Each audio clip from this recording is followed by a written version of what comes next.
Hello, YouTube. Luigi here. Listen, this is going to be episode number 18 in Tales of a Country Architect. This is a totally new experiment. I no longer have a computer at home. They keep dying on me. So I'm doing this on my Kindle Fire 10. I can do everything but draw on it, and it's worked out pretty well. So this is my first video on this device, and we'll see how it happens. I'm obviously grooming myself here because I realize I look like shit. Okay, here we go. Episode number 18. I told you I was in Chicago for a while after I got my exam, and I was actually there for less than 3 years, and I had a small practice on the north side with ex-wife number 2. And this was my idea, and it turned out to be very lucrative. We made more money with this idea than we did in fees in architecture. Started a business called As Is and Accurate. There was so much rehabbing going on with the building stock in Chicago that architects needed accurate drawings of existing conditions, floor plans. Basically, we did elevations, but they were trickier and they cost more.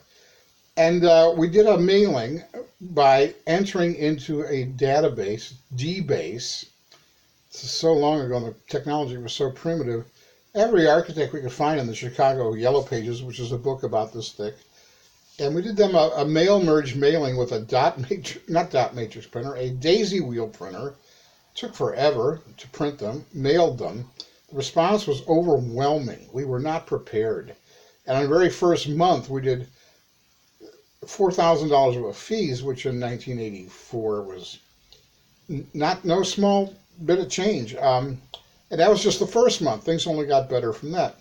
So we were making more money providing services for architects than we were with our own architectural fees. And that was good because it was a low liability situation. We got 50% of our fee up front and 50% when we delivered the drawings. And we didn't have AutoCAD.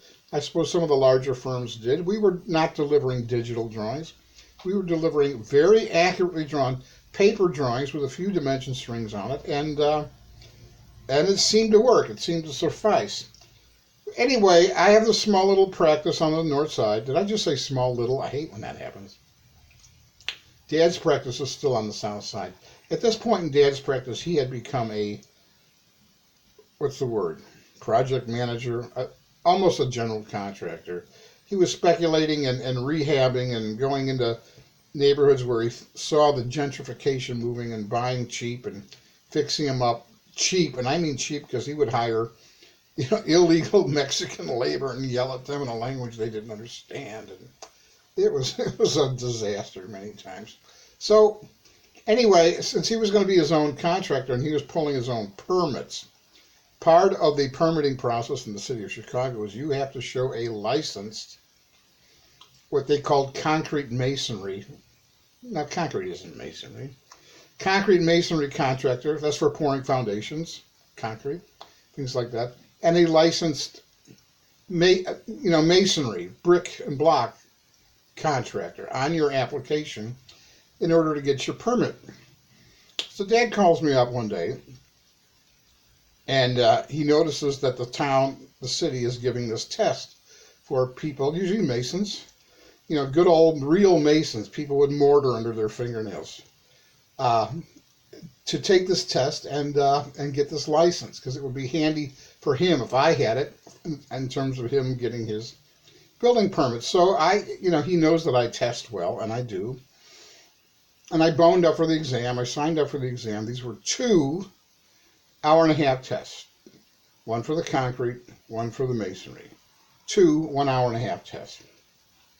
So I got some books and I studied, and I was ready. And I go to take this exam. Now here I am, some kid in a sport coat, sitting in a room with real men, real masons, people with calluses on their hands, people with mortar under their fingernails, people who have more skill in their hands than I would ever acquire in a lifetime, people for whom I have boundless respect, and their skill I hold in very high esteem. But they didn't know that. They just see this kid in a sport coat, and they hate me. As soon as they walk in the room, I could sense that they hate me. Okay, so I might have knowledge up here in the head, but they have muscle memory and experience. If you've ever seen a Chicago Union bricklayer, what he does with his hands, it's like music.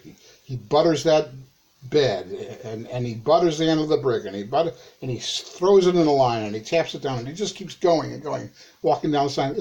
It's this unbroken symphony of skill and great work. I love these guys. I love watching them. I grew up with my father as an architect, and he used to take me to his job sites, and I was mesmerized by watching the trades. Mesmerized by watching the trades. Okay, first exam was concrete. Hour and a half long. I finished in 40 minutes. 40 minutes. Wow, everybody else is struggling with this. Second exam was brick. I finished in 40 minutes. Remember, it's an hour and a half. Other people are struggling with it. So when I'm done, I walk out in my sport coat, and I feel the enmity of everybody around me, the resent of everybody around me. Although if they only knew what I thought of them in terms of their skill and how envious I was. Anyway, I pass. Of course, I pass. So Dad now has his puppet, his shill, so he can get his permits. And he wasn't the only one I shilled for, by the way. I shilled for some really big companies who did these monopole signs. And there was no danger to the public here. These drawings, I looked at the drawings very, very scrupulously before I signed off as their, quote, contractor. These were the most over-engineered. The win moment that these monopole signs had to resist. Excuse me, the rotational moment. I've never seen anything in my life so engineered as these things, and they all had structural engineering stamps, so I knew I knew the structures. If built as per the drawings, there was no danger here. That the structures were plenty overbuilt. Anyway, we're going to talk about brick. Here's a brick. Part of this exam, not that I didn't know this anyway, but I had to reacquaint myself, is knowing about brick bonds, and brick nomenclature. This is a brick. This is called a header. This is called a stretcher. 2 headers and 1 joint equals 1 stretcher. In what they call modular brick, a stretcher is 7 5/8 plus a 3/8 joint is 8 inches. If you take this stretcher and turn it this way, that's called a soldier course. A soldier course is 7 5/8 plus 3/8 joints, that's 8 inches. 8 inches equals 1 concrete block and a joint. So block and brick work together. If you take this soldier course and lay it up this way, that's called a sailor. Soldier, sailor. This header rather, if you take this header and lay it up this way, that's called a rowlock. 2 rowlocks on a joint, high, equal 1 soldier, high. If you take this stretcher and turn it this way, it's called a shiner.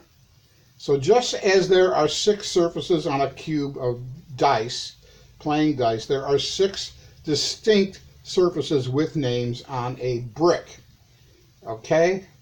So 3 stretchers and 2 joints equals 8 inches. We're back to that block course again. And when you want to understand how brick and block work together, you can do these bond courses where the header course goes beyond the width of the brick and bonds to the block block course behind it as a bond beam. So if you look at walls carefully, you'll see every 7th course is a whole bunch of headers. Yeah, stretcher header. Now, there's an interesting bond called the Flemish bond, which instead of just a bunch of stretchers laid next to each other, it's stretcher, header, stretcher, header, stretcher, header. You'll see this a lot in a lot of old buildings, especially in New England. There's another bond called the stack bond, which is really no bond at all. You take the stretcher and you keep stacking them dead vertically. It takes enormous skill to stack, to lay up stack bond well. Now, because I have this mind that loves architectural dimensions and the precision of architectural dimensions, in the course of my career, I did 17 buildings for both the National Forest Service and the State of Maine Department of Parks and Recreation that were sort of bomb-proof concrete block buildings. And I don't mean ugly old concrete block. These were natural cleft split face block. I never did a rib face, but split face block, so it looked like, quote, granite. Anyway, it looked a lot better than prison concrete block. And they came in colors, and you could get the mortar to match the color, and they laid up pretty good. Anyway, these were complex buildings with a lot of ins and outs, re-entrant corners all over the place. It wasn't just a square. And I had a mason in Camden, Maine, where I did 4 buildings in Camden, Maine. And this, I told the story before here on Tales of a Country Architect, but I'm going to tell it again. And I see this guy walking up to me in the parking lot. I was there at a site visit. And he's a big, strong guy. You know, masons tend to be big, strong guys. And he's got mortar under his fingernails. And he's making a beeline right toward me. And I figured, oh, he's going to chew my ass out for something. And he comes up and he says, "You the architect?" And I said, "Guilty." And he said, well, by geez, Mr. Man, I got to tell you something. I've been a mason for 40 years, and I ain't never worked on, and I ain't never expected to work on, a building where the bond came out perfect. I ain't had to cut a single block on any one of your buildings. Now, he just paid me the greatest compliment a mason can pay an architect. He didn't have to cut a single block on any of my corners to make it work on any of my buildings. And I took him aside and said, well, thank you very much for your generous comment. But the truth is, the reason you didn't have to cut any block is because I understand your trade. I not only understand it, I have great respect for it. And that's how we left it. Because there's a lot of, there's a lot of hacks in my profession. There are people who couldn't piece a building together with Lego blocks, for God's sake. They might be great frou-frou, is that the word? Dilettante designers, but in terms of their technical abilities, they often fall short, and so they get into trouble with the trades, with the contractors, because the contractors have far more field experience on how do we piece a building together, how do we get it to stand up and not leak, than a lot of frou-frou dilettante architects do. And I'm saying this about my own profession because I've met them. They often have very, very low levels of technical skill, but they can give you a frou-frou design. That people will just love. All right, so there we are. Tales of a Country Architect, episode 18. I was a concrete mason in the city of Chicago. I was a brick and block mason in the city of Chicago. And Chicago does it right. They give you these big certificates with this big gold medallion on it. And, they make you feel great about passing the test. And wonderful. I couldn't lay a brick to save my life. But I can pass tests. How fair is that? I don't know. I don't really know. After I had gone back to New Hampshire, and after these licenses had expired, Dad got the notice at his office that the licenses had expired, and I had to go back downtown for a face-to-face interview, which lasts about a minute. But he flew me back to Chicago to renew my licenses, so he could, on his building permits, have his son shill concrete contractor and masonry contractor. All right. Chicago is a very corrupt city in terms of building permits, paying off building inspectors, every facet of its life. In fact, when my father, a nice Catholic boy who came out of Notre Dame, when he started his practice, he had a building inspector shake him down, looking for a little scooty. Okay, and Dad was so overcome with qualms of conscience that he went to see a priest to discuss this. And Dad was telling me about this many, many decades later. And he came to the conclusion that he would do better to protect his client's interest and advance the job by paying the son of a bitch off than not. Because, after all, Dad was not the corrupt public official abusing his position as a public servant. Dad wasn't the guy with his hand out. It was the other scumbag. And that's just how it was in the city of Chicago. So did I play my part in this role of corruption and deception by shilling for my father? Maybe. But in those days, when Dad said jump, yes, sir, how high? I did what he asked, All right, everybody. Episode 18. I guess I'm just going to call it Brick and Block. God bless you. I love you all. Take good care. Bye-bye.